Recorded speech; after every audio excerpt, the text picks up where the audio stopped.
засгийн газар Монгол банк маань бас зарим талаараа засгийн газартай их хавсарч ажиллаад байгаа. Энэтэй холбоотой нэг 2-3 асуулт байгаа. Энэ нөгөө 38 штихтэй холбоотой заалтыг сангийн сайдаас бас асуусан. Одоо 4.8 их 80 9 их 80-ыг засгийн газар өрийн бичиг гаргаж санхүүжүүлэх одоо хуулийн юм боломж байгаа. Гэхдээ энийг сангийн яам бол яг өөрсдийн санаачлахаар бол хийх шинжгүй юм билээ.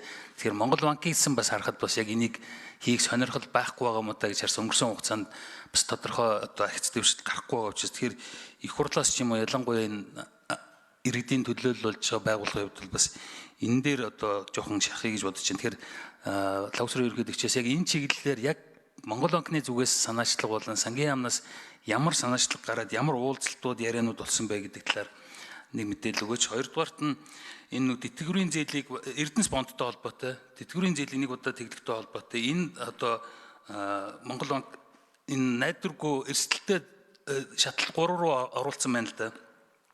Тэгэхээр дүн ч гэсэн 850 орчим тэрбум төгрөгийн ийм дүн байна. Тэгээд энийг одоо яа гэсэн бодолтой байгаа. Энэ эрсдэл одоо бичлэлт хийх юм уу? Одоо энэ Монгол банкны зардлын үрээ явах юм уу? Гуравдугаарт нь энэ бас яг засгийн газартай холбоотой энэ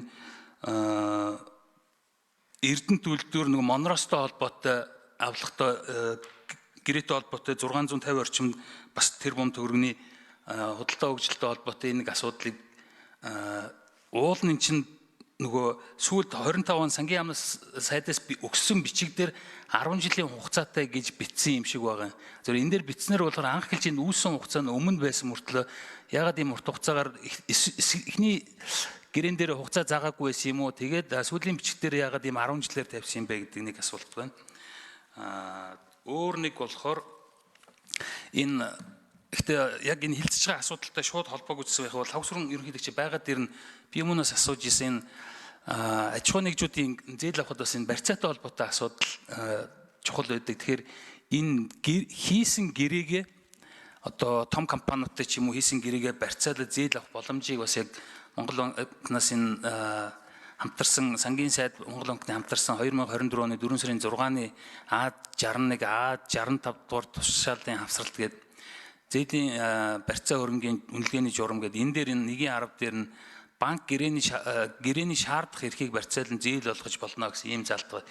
Тэгээ энэ заалтын хэрэгжил бас ямар шиг байгаа юм бол аж ахуй нэгжүүд бас яг энийг сайн мэдгүй хэрэгжилж чадахгүй байна л да. Банкудаас бас энэ заалтыг одоо ашиглах тал дээр ямар шиг хүндрэлүүд байгаа юм бол гэдэг ийм асуултууд баярлалаа. 3 номер. За түрүүн би бас ундраг гишүүний асуултанд хариулахдаа бас Монгол банкнаас хийсэн ажлуудыг бас дурдсан байгаа. Тэгээ өнөөдөр манай санхүүгийн тайлангаар одоо сая 2024 онд Монгол банк 300 тэрбум төгрөгийн одоо орлого олсон.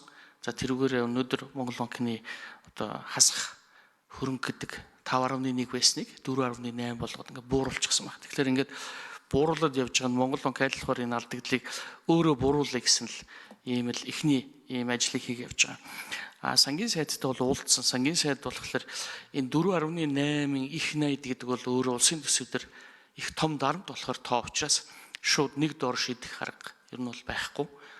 Тэр утгаараа ер нь бол одоо яг энэ асуудлыг бол жоохон хүлээзний харцанжиж ярья л гэдгээр л ийм байр суурь илэрхийлсэн. Тэгээд бид айлхаар энийг өөрсдөө л барагдуулъя гэсэн байр суурьтай байгаа ажиллаж байгаа. За хоёр дахь тэр 849 тэрбум төгрөгийн Эрдэнэс бонд байгаа. Энэ нөгөө тэтгэврийн зээлийг тэглэхэд одоо Эрдэнэс Монгол компани гаргасан бонд. За хугацаа нь дууссан учраас бид энэ дээр тодорхой хэмжээний эрсдлийн сан гэдгийг байгуулад явж байгаа. Тэрнээс энэ ерөөсөө төлөгдөхгүй юу Монгол банк хариуцсан гэдгээр биш. Олон улсын нэгтлэн бодох бүртгэлийн нөгөө зааврынхаа дагуу энэ зээл чинь хугацаанд дуусчлаа. Энэ өрий чинь хөрийн хугацаанд дууссан учраас тодорхой хэмжээр эрсдлийн сан байгуул гэдэг нөгөө нэгтлэн бодох бүртгэлийнхаа аргачлалаараа энийг ингээ байгуулж явж байгаа. За энэ дээр одоо сүүл засгийн газар бас тодорхой хэмжээнд дээр нь баталгаа одоо гаргана гэдгээр бас засгийн газрын тогтоол гарсан байлаа. Тэгээ тэр утгаараа энэ мөнгө бол ер нь төлөгднө л гэж Төв банкны зүгээс бол харж байгаа. За 657 тэрбум төгрөг бол Эрдэнэт үйлдвэрийн 49% нөгөө Монголд оруулж ирэх гарсан төлбөр тооцоотой асуудал байгаа. Тэгээд энэ дээр нөгөө улсын хурлаас гарсан тогтоол нь Эрдэнэтийн тэр одоо 49%-ийг төр шилжүүлэхдээ одоо төлбөр тооцоог нь цэвэршүүлэх харилцан үр авлагыг цэвэршүүлэх замаар хийе гэдгээр тогтоол гарсан. За тэр хүрээнд Монгол банкнаас худалдаа хөгжлийн банкнаас авах авлага байсан. Энэ авлага нь өөрөө 675 тэрбум нэлээд хэд хэдэн хөтөлбөр одоо шатхууны компаниудад олгосон зээлч гэдэг юм уу, алтны компаниудад дурчлагын маягаар олгогдсон хөтөлбөрийн зээлүүд байсан. Энэ хөтөлбөрийн зээлийн авлагыг энтэй ингээд харилцан хаажлах замаар ингээд авсан. За одоо тэгээд Монгол банкн дээр 657 тэрбум төгрөгийн энэ авлага бол нэг бол засгийн газраас, нэг бол Эрдэнэт үйлдвэрээс буцааж төлөгдөнө гэсэн маягаар санхүүгийн тайлан дээр ингээд тусгагдсан явж байгаа. Тэг яг энэ өөрөө ингээд нэгэн тал Монгол улсад шилжиж орж ирсэн гэдэг утгаараа яг энийг нэг дор түлхэх юм уу, төсөв дотроо ингээд баг багаар суулгаад явах юм уу, Эрдэнэт үйлдвэр За гүйцэж хариулъя. 3 номер.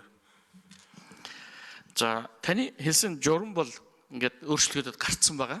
За өнөөдрийг хүртэл Монгол банкн дээр энэ талаар ямар нэг санаа оноо одоо шүүмжилэлт гэдэг юм уу, гомдол санал ирээгүй учраас энэ журам бол хэрэгжээд явж байгаа гэж Төв банкны зүгээс харж байгаа. Тэгээд арилжааны банкнуудаас асуухад бол ер нь бол одоо энэ гэрээ хилцэл ялангуяа оюутлогоотой бэлтгэн нийлүүлж байгаа компаниуд бол энэ асуудалгүйгээр энэ гэрээгээ барьцаалж байгаа гэж харсан. За их төвшин шүү тодруулцгаая. Тэгэхээр яг тодорхой хэмжээний засгийн газрын ачааг Монгол банк маань одоо бас яг нэг карма гэж хэлээд яг иймэрхүү үүргүүд бас гүйцэтгэл яваад байна л да. Уул нь яг Монгол банкны зорилго чинь бас арай жоохон өөр одоо төгрөгийн доктортой байдалтай холбоотой. Тэнгууд засгийн газар дээр жишээлбэл тэнд одоо зарим шийдэж чадахгүй хязгаарт орсон асуудлуудаа яг ингээд Монгол банкыг нэг карма болгоод ашиглаад байгаа нь бас ингээд эдийн засгийн бодит үзүүлэлтүүдийг яг энэ менеж хийхэд одоо бид нар ачаалаасаа давсан, тэлсэн ийм юмнууд хийж чад дүр зураг харагдаад. Тэгэхээр яг саяын асуудалтай холбоотой ер нь яг энэ засгийн газрын тодорхой хэмжээнд одоо жишээл та дүр зураг харж одоо танаа дээр байж гэсэн өөр одоо нийт дүнгээр ямар шүү одоо дүн тооцоо байдгүй тийм багцаа байдгүй.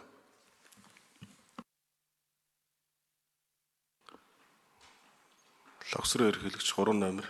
Тэр нь юу юм орсон юм бэ? Ер нь бол одоо ингээд энэ 3.6 том дүнгээрээ тэрний 849-ний Эрдэнэс бонд тэтгэврийн зээл тэгэлсэн 657 саяны Эрдэнэт үйлдвэрийн 49%-ийг худалдаж авах хэсэг. За тэгээд алтны урьдчилгаа, хүнсний хувьсгал гэх мэтлэнгээр ингээд зээлүүд байгаа. Гэхдээ тэрэн дотор бол тийм том дүн одоо таны саяны хэлж байгаа засгийн газар дээр байгаа ачааг үүрлцэж байгаа юм зүйл бол энэс өөр бол байхгүй. Тэгээ энэ хоёр зээл бол ерөөхдөө хоёулаа нөгөө улсын хурлаас нэг нь хууль, нэг нь тогтоол болж гарцсан учраас Монгол банк бол тэрийг үндэслэж энэ гүйлгээнд хийгдсэн байна.